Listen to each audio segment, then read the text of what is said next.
Dios mío, qué flaca está la criatura y qué moradita de martirio, ¿no os parece? No. Ay, no sé.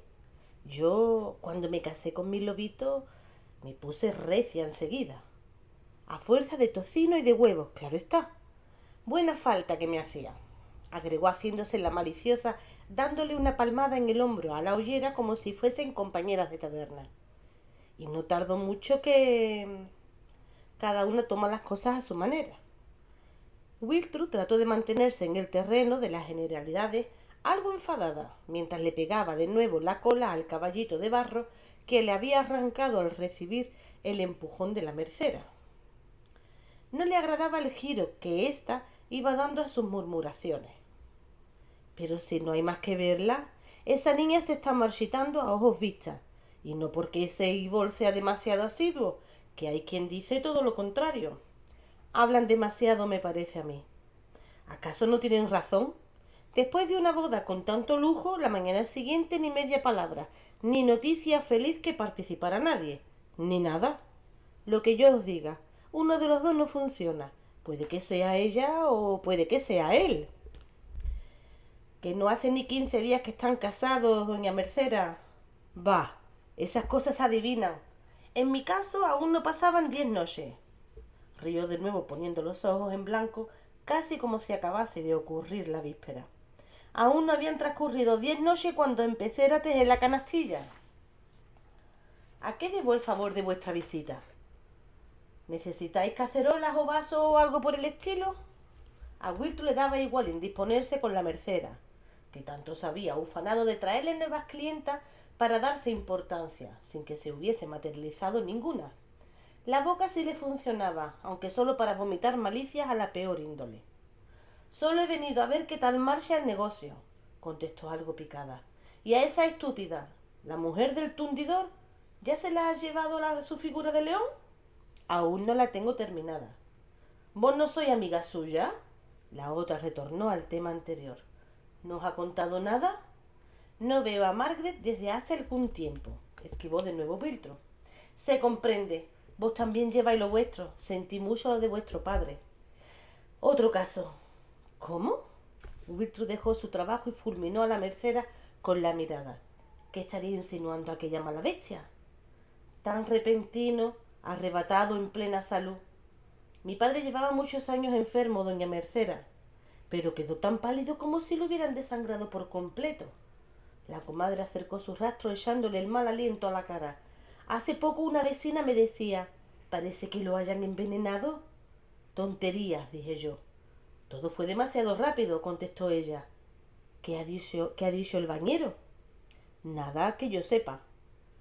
Utz lo vería de cuerpo presente, ¿no? Aunque ese viejo saco de basura solo hablaba para los que le pagan. ¿Qué queréis decir con eso? Se sulfuró Wiltro, cansada ya de escuchar. Nada, nada, por Dios. La mercera levantó rollizas manos. La noche de boda era de luna llena. A lo mejor habrá que celebrar que no hayan funcionado esos dos, porque habrían engendrado una pifia, un alfeñique como tantos otros. Pero como iba diciendo antes, vuestro padre estaba condenadamente pálido. ¿Pensáis que hubo hechicería de por medio? ¿Qué sabéis vos de eso? Iba a replicar Wiltru, pero entonces se acordó del amuleto y se quedó helada. Muchos dicen que las cosas han cambiado en la ciudad desde que se han quedado aquí esos histriones. La vaca de la Crunlin ha empezado a tirar cornada y a dar leche agria. Y el jaco del herrero cojea sin haber tropezado, ni clavarse ninguna espina. Son cosas que dan de pensar, digo yo. Y asimismo dan para sacar las muelas, dijo Wiltro, y entonces oyó con alivio que llamaban a la puerta. También la mercera dio muestras de alegrarse cuando vio a Peter Bar.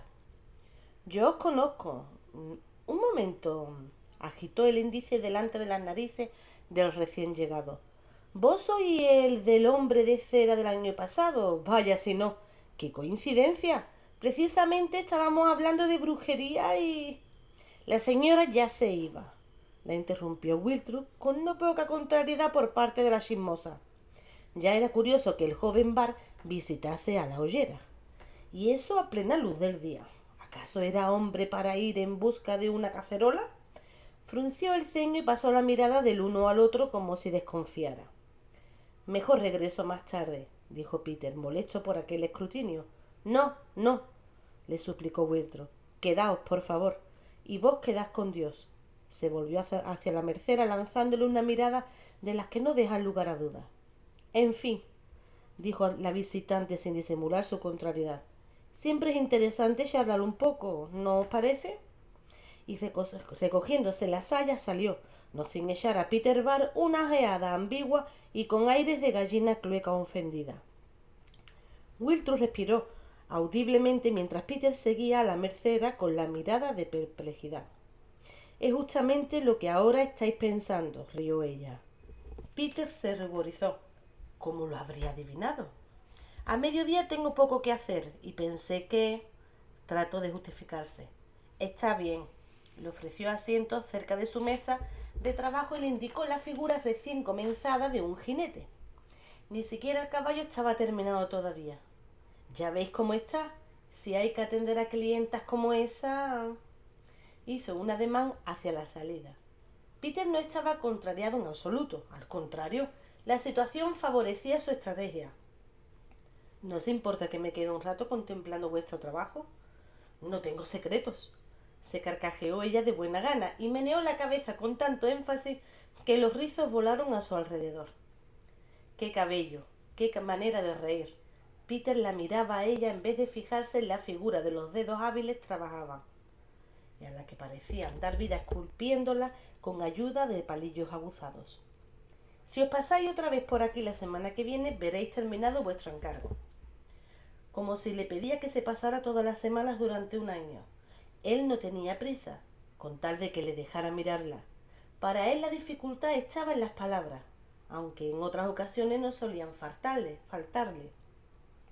Wilton trabajaba en silencio, y él, ¿qué podía decir él? ¿Hablarle de su trabajo en el aserradero? Poco interés le merecería eso. ¿De su trifulca con Paul? Absurdo. Lo que gustaba a las mujeres era... ¿Qué diablos era? ¿A qué os dedicáis durante el resto del día? Le preguntó Wiltrud como para pasar el rato y de improviso, cuando él tenía ya preparado su pequeño discurso. ¿Cómo? Ah, no es nada emocionante. Como lo de la brujería y todo eso de que hablabais antes, si lo entendí bien. ¿Por qué sacaba ese tema? Desconfió Wiltrud al instante. Fue la Mercedes quien habló de eso. Parece que se intenta calumniar a los saltimbanquis. Es una corneja que siempre grazna a destiempo. ¿Vos no lo creéis? ¿Qué voy a creer? Ni ella misma supo de dónde sacaba la firmeza de su convicción. Tal vez era porque le simpatizaba a Siegfried. ¿Y vos? Tampoco. Sin embargo, pienso que tal vez sería mejor que se marcharan. Por su propio bien. A veces las cosas se complican y antes de lo que se piensa ocurre una desgracia. Wilton lo miró con espanto. ¿A qué se refería? Cuesta muy poco encender los ánimos de la multitud. Lo he visto más de una vez, y cuando uno quiere darse cuenta ya es tarde para impedirlo. Lo mismo digo del cantante. Maldita. Wilton se cayó el resto de la maldición. Esta vez ella misma le había arrancado la cola al caballito. Quiero decir que quizás vos podríais persuadirlo. Él restó importancia a la torpeza. Wilton se quedó mirándolo, atónita. Parecía imposible, y ella que lo había tenido por honrado y sincero. Qué callado lo tenía el señor Bar y qué truco tan torpe. ¿Creería que ella era tonta? Casi daba risa y al mismo tiempo le pareció odioso que él quisiera jugar con sus temores por un ridículo asunto de celo. ¡Ah! ¡Qué rabia! ¡Qué rabia! Descargó el puño sobre la mesa y aplastó el caballito. Esa no es manera de hacer las cosas, exclamó enfurecida. Peter se estremeció. Acababa de meter la pata y, bien mirado, eso únicamente podía significar que la condenada historia entre ella y el otro había ido mucho más lejos de lo que él temía.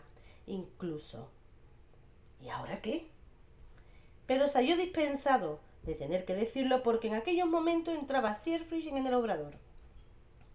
El diablo juega hoy a 4 esquinas, pensó Wiltro, todavía indignada al tiempo que ponía los ojos en blanco. Podíais llamar al menos, reprendió enseguida al juglar. Eso es lo que yo llamo una bienvenida cordial, contestó el nuevo visitante, aunque no pareció muy afectado, y luego ironizó a cuenta de Peter. «¡Cuánto bueno por aquí!». «No empecéis vos ahora», lo amenazó Wiltrud. Por su gusto los habría echado a los dos.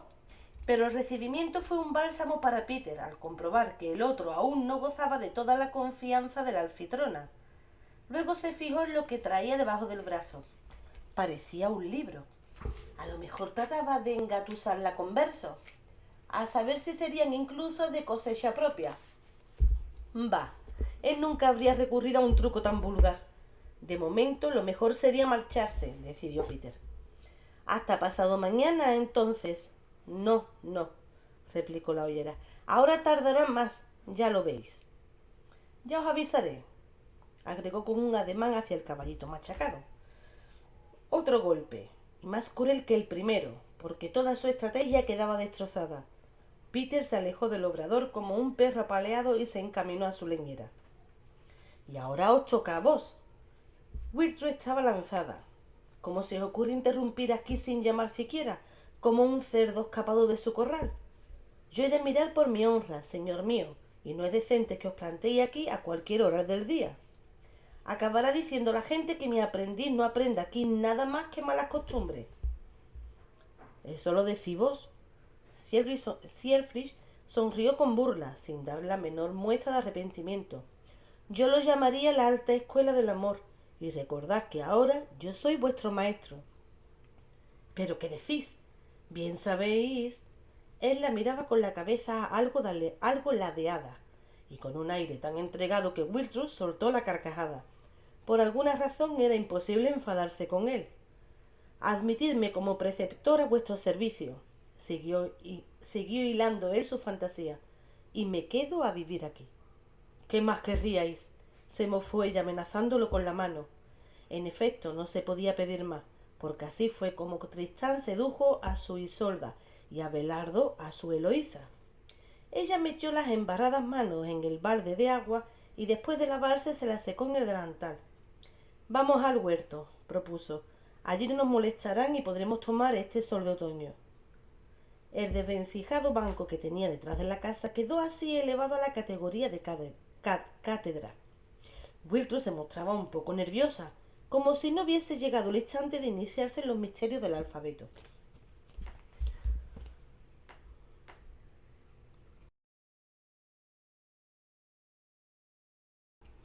Cuando Cierfrisch pidió muy serio un bastón recio, ella se quedó mirándolo con tal expresión de asombro que no tuvo más remedio que reír a su vez. No es lo que imagináis. Necesito algo que me sirva para trazar las letras. En la cuadra encontraron lo que buscaban. ¿Cómo empezamos?, preguntó él, y era una pregunta retórica porque traía ya trazado su plan. No le explicaría las letras una a una, para después obligarla a deletrear una palabra tras otra hasta que comprendiese, sino que aprovecharía la estupenda oportunidad para espigar lo mejor del firmamento de los literatos, y así poner en su regazo las grandes verdades de la vida y del amor.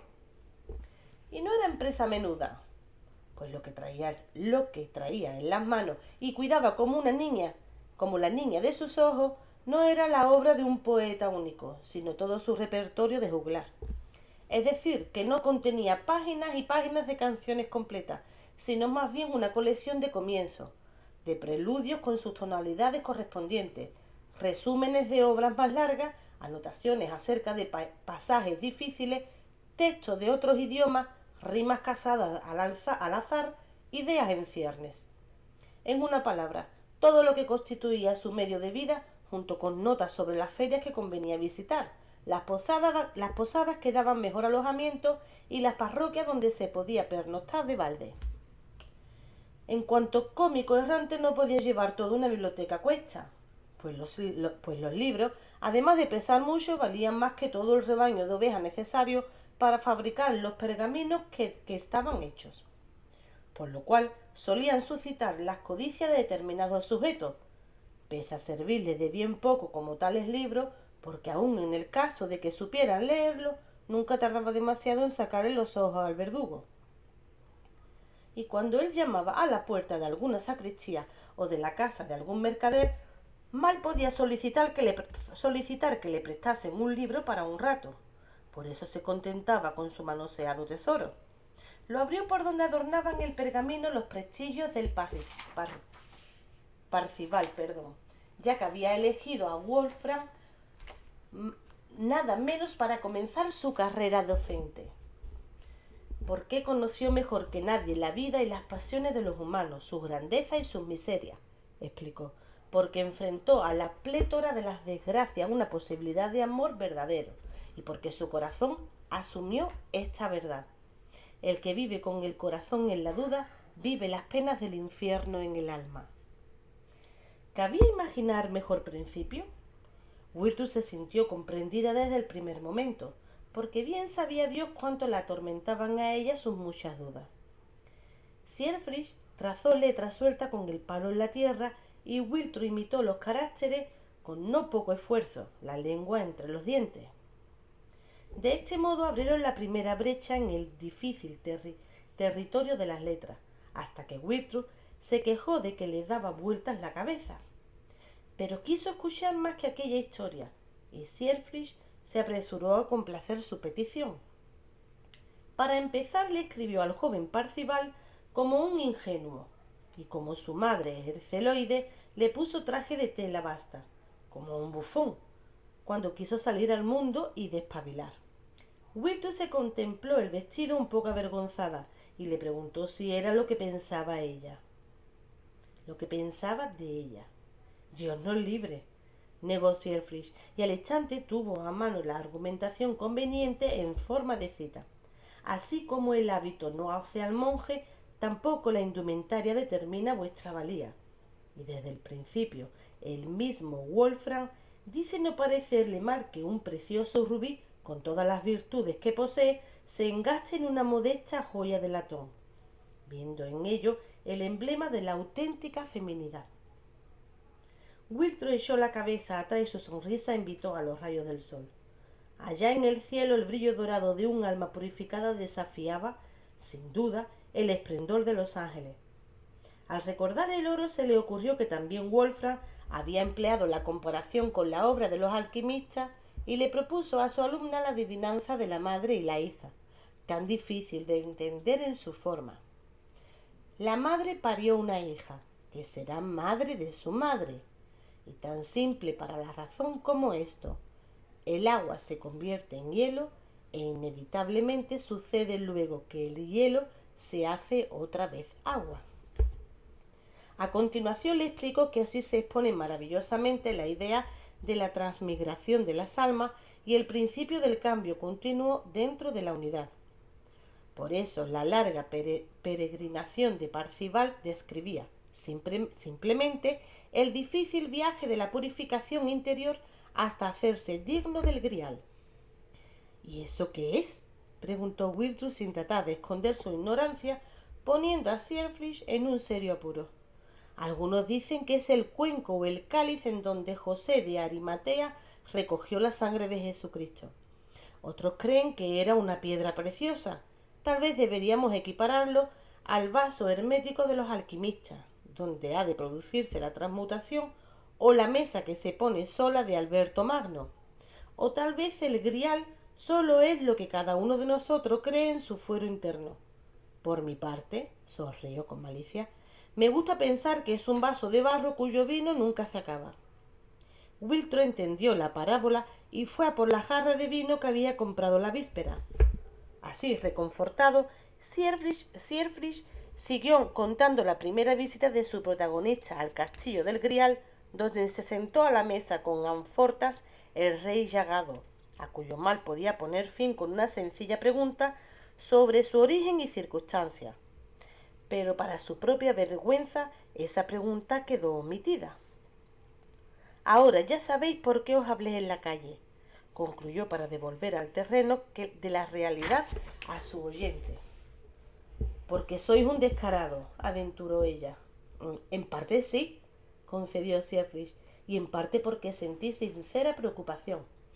Ya habéis visto lo importante que puede ser una palabra compasiva, así que me sentí obligado a preguntároslo o habría quedado como un gran necio.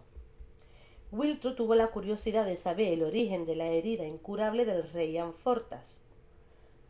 Nuevo apuro para Siegfried, que fuese la penitencia de un goce amoroso prohibido no le parecía tema oportuno para aquella primera lección.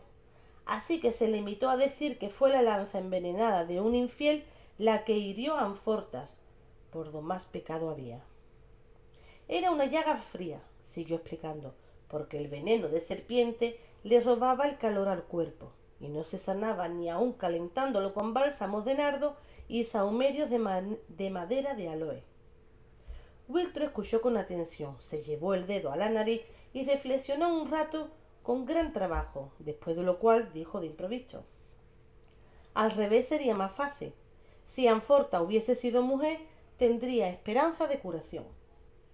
Y entonces le recordó al asombrado juglar lo que él mismo había recitado en la casa de baño acerca de las propiedades de los elementos y sus mutuas proporciones. Un hombre caliente y seco, según la teoría aristotélica, podía sanar con su amor la herida fría de una mujer. Las mejillas de Wiltro ardían de excitación mientras propugnaba su audaz teoría. Quizás, dijo Siegfried mirándola estupefacto, ya que nunca se le habría ocurrido considerarlo desde tal punto de vista, y luego concedió no sin titubeo: es posible, sí, así debe ser. ¿Y ahora qué?, exigió el gigante agitando los velludos dedos de ambas manos. Quiero ver el oro de una vez. No olvides que tenemos un trato. ¿Cómo podría olvidarlo cuando me lo recuerdas tan amablemente?, gruñó el otro, malhumorado, al tiempo que removía el contenido de una cacerola puesta a hervir sobre un trípode. No deberías dejarte ver por aquí, respondió al energúmeno en el mismo tono. En primer lugar, yo siempre hago lo que me da la gana, replicó su interlocutor mientras levantaba las tapas de varios recipientes para curiosear, como si esperase hallar en alguno de ellos el noble metal que tanto ansiaba. En segundo lugar, a estas horas la gente honrada está escuchando al cura. Maldita sea, quita las zarpas de ahí, ladró el viejo. Ten la lengua, viejo loco, le amenazó el importuno visitante. No sea que vaya a derrumbarse esta barraca. Y como para demostrarle de lo que era capaz, levantó una de las vasijas y la dejó caer, sonriendo maliciosamente. La olla se hizo añicos en el suelo. Tú sí que estás loco, comentó el viejo la absurda acción. Vas a estropearlo todo. Es solo para que sepas lo que te espera si no cumples lo acordado, justificó el otro su manía destructiva. Y tú serías el primero en quebrarte. Cada uno tiene sus procedimientos. Entonces no alcanzarás la fortuna que te espera. Cada cosa requiere su tiempo, dijo sin mostrarse impresionado. Eso es lo que vienes diciendo desde hace una eternidad. Quiero ver resultados. Con las mujeres tampoco se mueve nada, por lo visto. ¿O es que he de encargarme yo de todo? Tontería, le arrebató el viejo. Al fin y al cabo, el hoyero ya pasó a mejor vida. Tú encárgate nada más de suministrar el material necesario, lo demás corre de mi cuenta. ¿Qué tiene que ver lo uno con lo otro?, inquirió el visitante. ¿A ti qué te importa?, replicó groseramente el de la barba gris.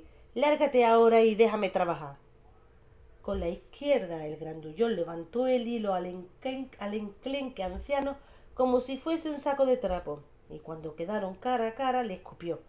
Óyeme bien, estamos atados el uno al otro y yo cumpliré con mi parte, pero nada más de triquiñuela. ¡Oh! Se pasó el índice de la mano derecha por el cuello. El viejo seguía sin dar muestras de temerlo, e incluso se hubiera dicho que sus delgados labios esbozaban una sonrisa de triunfo, como si ya fuese dueño del secreto de la vida eterna. El gigante lo dejó caer al suelo y apenas se hubo rehecho un poco el anciano, le golpeó en el pecho con el dedo índice. 2 meses te concedo, advirtió, pero hacia finales de año quiero ver en mis manos cosa que brille. Tendió las 2 zarpas y luego le mostró aquellos puños capaces de triunfar a cualquier ser viviente. Hecho esto, giró sobre sus talones y salió de la cabaña con ruidosas pisadas. El viejo se acercó a la puerta para cerrarla. Estupidez y codicia. Pésima combinación, murmuró meneando la cabeza al tiempo que seguía con la mirada al que se alejaba. ¿A quién le importa el vil metal? cuando está en juego algo mucho más serio. El brillo de mi hermafrodita lo eclipsará todo. Y regresó a su trabajo riendo de pura satisfacción. Gertrude estaba preocupada por si se había mostrado demasiado brusca y se propuso adelantar la confección de la figurilla para poder hablar otra vez con él y luego ya se vería. Por eso fue al taller, aunque era día del Señor. A la difusa claridad del amanecer intentó colocarle un jinete al caballito de barro. «Vas a estropearte la vista, niña. Abuela». Por fin había regresado y Gertrude se alegró como pocas veces. Después de enterrar al padre de Gertrude, la vieja salió de la ciudad para visitar a unas amistades y no se supo más de ella. Ni se le ocurrió a la nieta preguntar por el motivo o la intención de tal viaje, porque además tenía otras preocupaciones. El extraño amuleto, por ejemplo, y las ramas de tejo, o las palabras enigmáticas y las preguntas raras del alquimista. Además, aún tenía que confesarle que cada cosa a su tiempo. La vieja solicitó un refrigerio y un rato de descanso en el huerto antes de avenirse a una conversación que se anunciaba larga. Sacó de la cocina un vaso de agua y un mendrugo de pan y un pedazo de queso. La vieja comió en silencio y luego salió sin decir nada. Gertrude supo a dónde iba y le concedió un buen rato. Mientras tanto, procuraba recordar la extraña palabra con que había designado el círculo del huerto aquel viejo, ya que pensaba interrogar a la abuela. ¿Orobus? ¿Urorus? ¿Uroboros? Eso era. Y dijo que era el nombre de una serpiente que se mordía la cola, o algo por el estilo, y que representaba la eterna renovación, o el cambio, si lo había entendido bien. Morir y renacer, como el sol en su curso diario, había dicho él, y un grito espantoso procedente del huerto rompió la calma matutina. Dejando caer la pieza, Gertrude corrió a ver qué pasaba. La abuela estaba frente a su árbol, las manos levantadas como para implorar y los ojos vueltos hacia arriba, mirando sin ver el cielo cargado de nubarrones que iban cerrando poco a poco. Murmuraba palabras incomprensibles y su flaca silueta temblaba como una hoja al viento. Cuando Gertrude se acercó, la vieja se volvió de súbito, agarró el vestido de la nieta y la sacudió con tremenda fuerza. «¿Quién ha hecho esto?», siguió repitiéndolo muchas veces hasta que le falló la voz. Gertrude nunca la había visto tan furiosa, pero era el furor de la desesperación, y también sus facciones expresaban desesperación y odio. La nieta intentó soltarse y se apartó un poco de la anciana. A esta le faltaron de pronto las fuerzas y cayó desmayada al suelo. Entonces se pudo ver lo que había detrás. A Gertrude se le escapó un grito agudo y enseguida se llevó el puño a la boca sin darse cuenta de que tenía la mano embarrada. Quiso dar un salto de espalda y tropezó con los brazos de la abuela. Cuando consiguió rehacerse, miró con incredulidad y fascinación lo inaudito. Una mano amarillenta, como de cera, que salía de la tierra suelta en el interior del círculo trazado alrededor del tejo. Los dedos estaban muy abiertos, como si la mano intentase defenderse de algo. Gertrude se quedó un rato yerta, atónita. Su respiración sibilante, angustiosa, era lo único que se oía. La inmovilidad mineral de la mano persuadió a la joven de que, gracias a Dios, no era que estuviese desenterrándose ningún muerto viviente, pero faltaba saber quién era el cadáver efectivo. La abuela se rehizo un poco y gimoteaba en voz baja. Su nieta le rodeó los hombros con el brazo para consolarla mientras se preguntaba a sí misma quién sería capaz de hacer algo así. Lo más curioso fue que, pese a los gritos, nadie se asomó a mirar. El vecino por el norte vivía recluido entre sus paredes y detrás de una empalizada. Se le podía disculpar. En cuanto a los Dres, no cabía esperar socorro de ninguno de ellos. El viejo alquimista estaba en su obrador, según daba a entender el humo que salía por la abertura de su tejado. Pero como solía vagar por las esferas excelsas, lo más probable es que no se hubiese enterado de nada. Gertrude se llevó a la abuela hacia el interior de la casa. Viendo que le temblaban las piernas, le sirvió un vaso de vino, del que ella misma tomó un buen trago. Tras armarse de un palo grueso, volvió a salir. El escenario tenía un aspecto fantasmagórico. El cielo casi completamente cubierto solo dejaba un resquicio a poniente. Sin embargo, la mano, rígida, inmóvil y blanca, lucía como si tuviese resplandor propio. Wiltrud hurgó con el palo manteniendo una distancia prudencial y ¡plof! La mano cayó tumbada. Ella se hizo atrás de un salto, algo aliviada no obstante. Era una mano sin cuerpo que alguien había plantado en tierra. Ella se acercó de nuevo y con el palo dio vueltas al macabro objeto. Le inspiraba más curiosidad que repugnancia. La parte cortada, donde se echaba en falta la presencia de un antebrazo, no estaba como rota ni arrancada, sino cortada limpiamente. La herida no era reciente, pero tampoco se había iniciado la putrefacción. ¿Qué sería aquello? ¿Una advertencia, una amenaza, una broma pesada? Wiltrud prefirió creer esto último e incluso tenía sus sospechas. Se iba a enterar aquel cabrito cuando le echase la vista encima. ¿Qué hacer? La eliminación de cualquier tipo de resto humano era de la incumbencia del enterrador, pero menudo jaleo se formaría. A lo mejor era eso precisamente lo que pretendían los autores del desafuero. A ella desde luego no le convenía en absoluto. La mañana siguiente tocaba meter en el horno las vasijas atrasadas y el baño María con su vidriado. Fue a buscar una pala y, no sin cierta repugnancia esta vez, recogió la mano y le echó a la cámara del horno, tras lo cual se sintió doblemente aliviada. Por un momento estuvo a punto de creer que en realidad había sido culpa suya.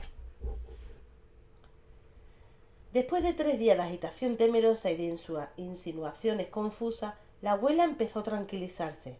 Al parecer, visto que ni la tierra paría los monstruos, ni escupía demonios, ni la bóveda del cielo se derrumbaba sobre las cabezas, sino que se veía firme, y en aquellos momentos incluso límpida y soleada. Sin duda, lo que inducía a ciertas acciones extrañas de la abuela no era tanto que tuviese miedo a nuevas apariciones repugnantes en el huerto, como la idea de una especie de profanación o infamia. Cuando el alma busque su cuerpo y lo encuentre incompleto, ¡ay de nosotros!, profetizaba con palabras oscuras, como intuyendo una venganza terrible, aunque no dijera quién iba a ser el vengador. Derramaba leche de cabra alrededor del arbolito y enterró muchas cosas por las inmediaciones. Wiltrud descubrió varias estacas clavadas en la tierra, que llevaban signos grabados, por lo general formando grupos de 3 y que tendrían seguramente un significado oculto. Pero no se atrevió a preguntar nada, ni tampoco en cuanto al amuleto encontrado, ni mucho menos a confesar, después de toda aquella tribulación, que ella... ¿Para qué? Las cosas no iban a cambiar por eso, y además la autoría estaba clara. Había sido el cochino de Niklas. Él muy palurdo pretendía intimidarla, pero no lo conseguiría el muchacho, y menos de una manera tan zafia. Por eso tampoco reaccionó Wiltrud. No corrió a la casa vecina piafando de furor para decirle 4 frescas, como tal vez pensó en un primer momento. No quiso darle tal satisfacción. Por otra parte, celebraba que Wolfgang no se hubiese dado cuenta de nada. De lo contrario, la desagradable historia habría corrido por toda la ciudad y tal vez se habría suscitado alguna reacción molesta. Para ella lo más importante fue que el susto se deshiciera en humos y ceniza a partir del lunes. A lo mejor, pensaba sonriéndose interiormente, el rito secreto ayudaba a cocer las piezas, porque el vidriado le salió excelente. A ver si tendría que ponerse de acuerdo con el verdugo. Eso sí era demasiado humor negro. Le daban escalofríos solo con pensar en aquel horrible individuo. Pero, ¿cómo se las arreglaría para hacer la entrega? El viejo la esperaba con impaciencia, mas ella no tenía muchas ganas de entrar otra vez en aquel cobertizo donde se cocían venenos. Pero de otra parte, si hubiese visto algo y se le ocurría mencionarlo en el obrador, estando presente el aprendiz, ¡qué situación tan absurda! De manera que, haciendo de tripas corazón, recogió la pieza y pasó a la cabaña del alquimista cruzando por el huerto. Al llegar vio la puerta abierta como si la estuviera esperando. El viejo estaba barriendo y cuando vio la ollera con la boca abierta y los ojos desorbitados, sin decidirse a entrar, le dijo: todo ha de estar limpio. Esa es la primera regla para que resulte la obra. Exteriormente y todavía más en espíritu e intención. podéis acercaros. Ah, veo que traéis el baño de María. Dejó la escoba a un lado y se acercó a ella con los brazos abiertos. Prácticamente le arrancó de las manos el ansiado recipiente. Mientras lo inspeccionaba con gran atención, Wiltro miró a su alrededor. A la luz del día y limpio se veía todo diferente, y hasta flotaba un olor algo distinto, con un extraño matiz dulzón, pero soportable. Los trípodes, las ollas y los frascos parecían arreglados, con algún propósito, y volvieron a despertar su curiosidad. Excelente, niña, muy bien hecho. Él alabó la calidad del producto e incluso condescendió hasta el punto de agregar: puedes mirar lo que quieras, no tengas miedo. Aquella cordialidad inusitada sorprendió a la visitante. No se le había escapado que cada vez más a menudo el viejo la llamaba niña o la tuteaba. ¿Sería una muestra de confianza o que no la tomaba en serio? Pero sin duda el alquimista prefería aparentar lo primero, porque le enseñó una serie de curiosos recipientes de cristal. Son de Venecia, explicó muy orgulloso, solo que espantosamente caros, y como la honra de la mujer, se quiebran con facilidad y sin remedio. Al decir eso le dirigió una ojeada inquisitiva a Wiltro, pero no se atrevió a preguntar nada. A su vez ella quiso ponerlo también a prueba. Hace poco hubo algo de alboroto en nuestro jardín. Confío en que no le haya molestado. La obra requiere una concentración absoluta. Nunca hago caso de ruido ni de conversaciones inútiles. Ella decidió ir a por todas. ¿Qué hiciste con la tierra que os llevé? Él ladeó la cabeza y apareció en sus ojos un brillo extraño. Os gusta aprender, lo que no es corriente en la de vuestro sexo. Ven por aquí, niña, ven. Arrastrando los pies se dirigió hacia una de las mesas. Con la mano derecha hacia atrás, la agitaba en enérgicos ademanes para invitarla a acercarse. Tomó un frasquito y se lo acercó a la cara. Hela aquí. A través del vidrio coloreado del pequeño recipiente se veían 3 dedos de un líquido bastante turbio. ¿Y eso era todo? Para eso... Aquel Matusalén o estaba loco o trataba de tomarle el pelo. Como si hubiese adivinado sus pensamientos, continuó en tono condescendiente. Sé que todo esto te parecerá absurdo. Mira aquí. La acercó a un crisol sobre el cual estaba colocado un matraz de vidrio, de forma esférica y provisto de pico vertedero en el gollete. Levantó el tapón y pudo ver una papilla casi solidificada. Explicó que había convertido el puñado de tierra en una emulsión y luego había reducido esta al fuego. Así se evaporaba la humedad y el vapor resultante subía y quedaba recogido en el otro recipiente, llamado por los árabes alambique, donde se condensaba formando una especie de rocío. Este escurría en forma de gota y podía recogerse en otra vasija preparada al efecto, y en eso consistía el secreto de la destilación.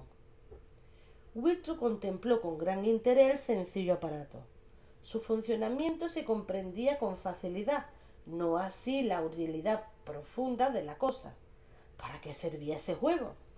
Pero ya el viejo le daba la respuesta al proseguir su explicación.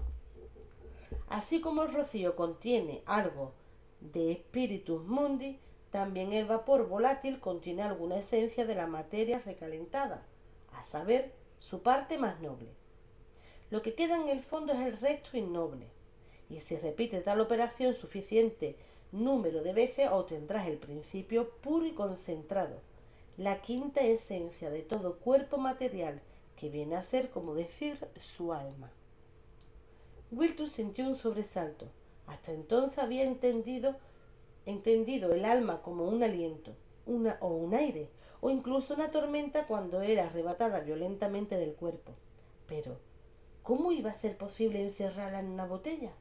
Eso era algo peor que una locura, era un pecado. Por este procedimiento ha extraído a Arnaldus de Villanova el espíritu del vino, que algunos llaman agua vitae o agua de vida. El anciano siguió hablando, como si hiciera mucho tiempo que desease tropezarse con alguien a quien interesaran sus estrambóticos experimentos. Y se dice que elaboró una receta del agua de oro, que sana muchas dolencias, pues el primero que consiga redescubrir el secreto del aurum potabile, el oro bebible, poseerá con ello el elixir de larga vida. Ella habría preferido no escuchar semejantes cosas, pero el alquimista hablaba y hablaba, y aseguró que los antiguos sin duda poseyeron el mencionado elixir, tal como decía con razón Vicente de Beauvais, porque de lo contrario, ¿cómo habría sido posible que Noé viviese 950 años? Al oír esto, Wiltrus se preguntó, y no por primera vez, cuántos cargaría el viejo sobre su espalda encorvada, pues al verlo se habría dicho que hacía varios siglos que peregrinaba por el mundo. Era de suponer, por tanto, que fuese muy sabio, o quizás sería más acertado suponer que estuviese bastante yoyo. En aquellos momentos citaba un tal Abu Musa Shah, no se sabía qué, según el cual no existe límite para el alquimista avezado que se haya propuesto emular los secretos de la creación. Puesto que estaba en sus manos el sacar los elixires de todos los cuerpos minerales, vegetales o por otra manera vivientes.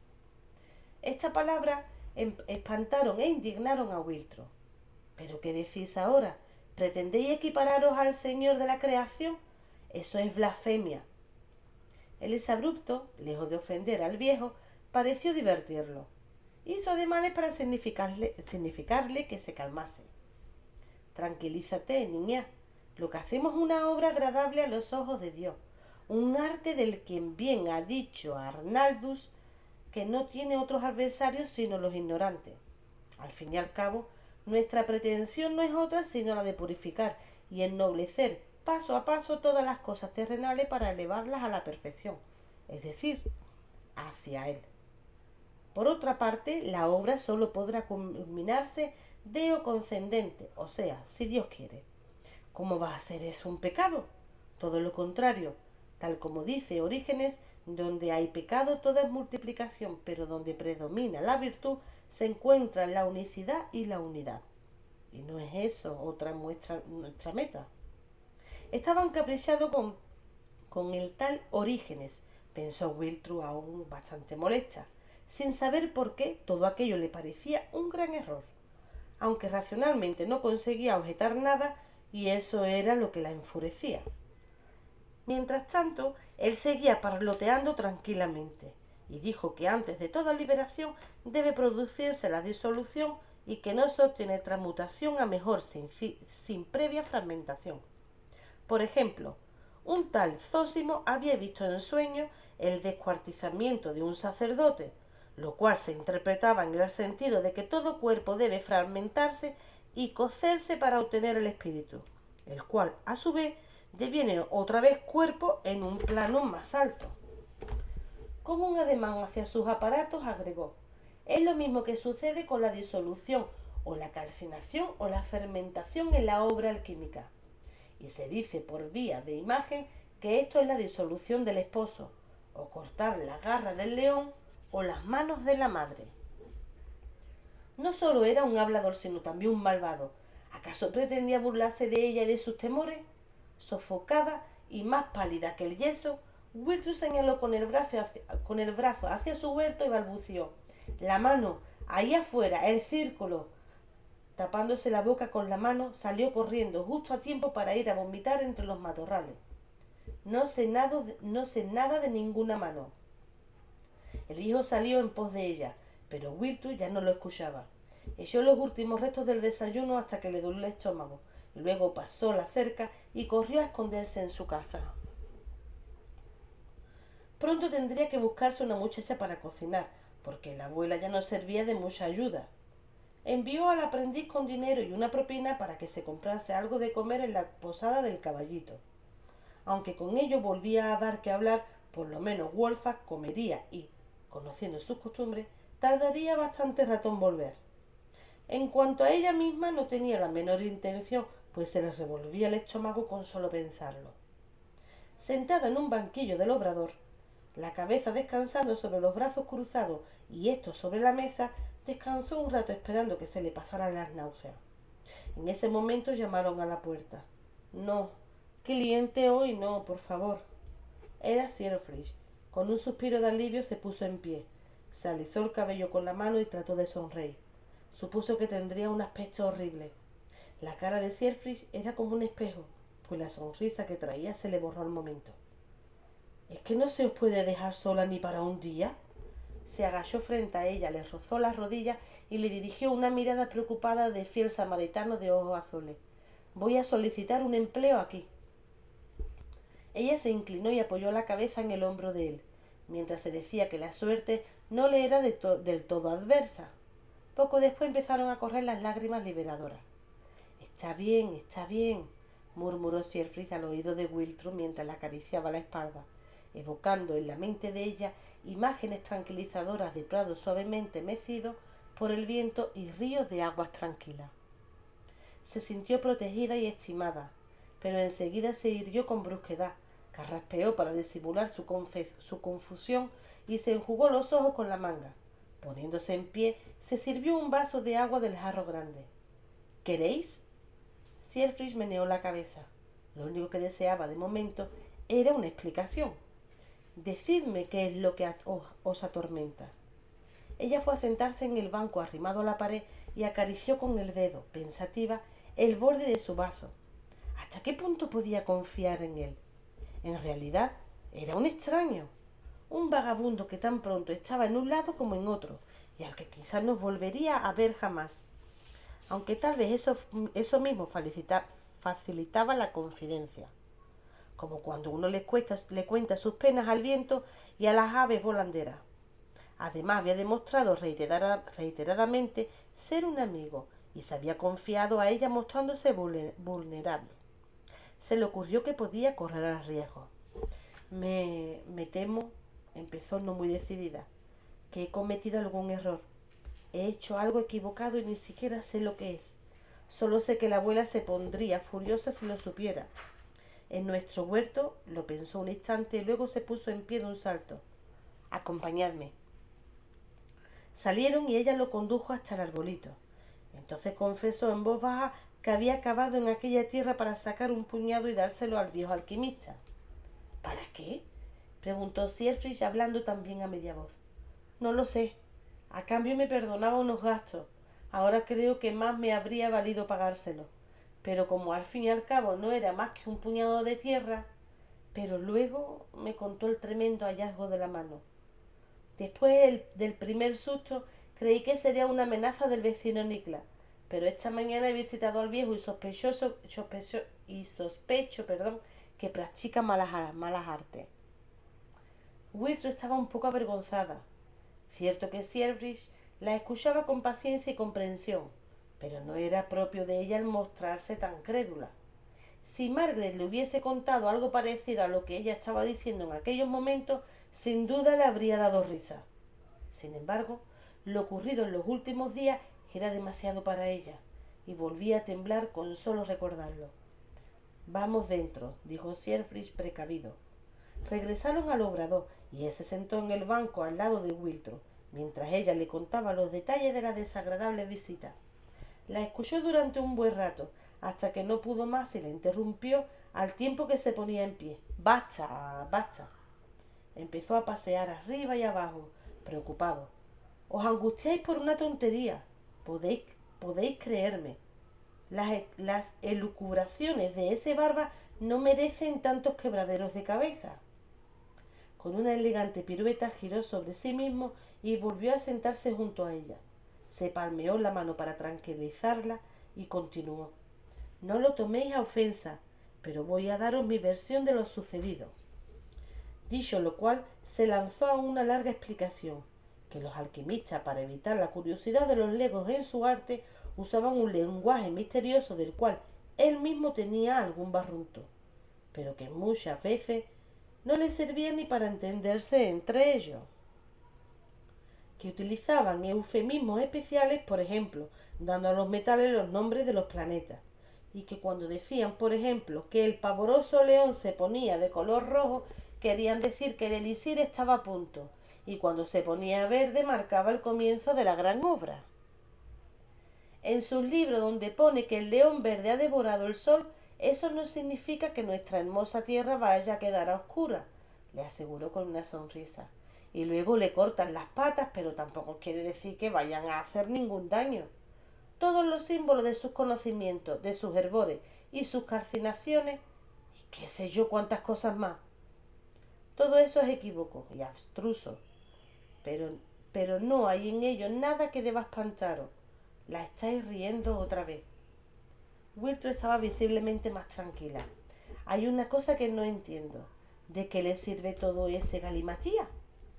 Como ya os he contado, algunos de esos pajarracos creen realmente en lo que hacen y siguen buscando el oro o el elixir.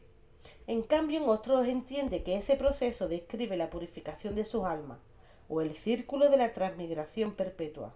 Son cosas que los antiguos conocieron ya.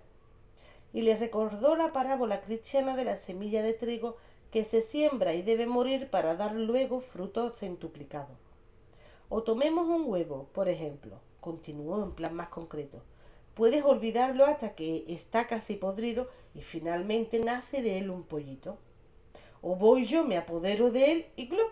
Me lo como. Como eso yo, con eso yo he interrumpido, ciertamente, el ciclo eterno de la reproducción de las gallinas, pero a mí me sentará bien en mi estómago y eso también es una transmutación. ¿No os parece? La comparación le hizo gracia a Wiltrud, que se encaminó hacia la cocina en busca de algo de comer. Sirvió pan y queso y ella misma hizo los honores a los alimentos, habiendo recobrado el apetito. Entre bocado y bocado le consultó cómo debía comportarse con la abuela. Siegfried meneó sus rubios rizos. No deseaba inquietarla otra vez, pero de alguna manera era preciso advertirla de que su abuela practicaba tal o cual superstición antigua. Masticando a su vez, explicó que el arbolito era una especie de santuario y que al excavar en él seguramente le habría pisado un callo al viejo Wodan. Poco le faltó al Wiltru para atragantarse con el pan. Después de la victoria de nuestro Señor, eso no es ni siquiera un sacrilegio, la tranquilizó. Pero le aconsejó que no le diera nada a la abuela, si no quería provocar una tempestad peor que las del dios Wodan.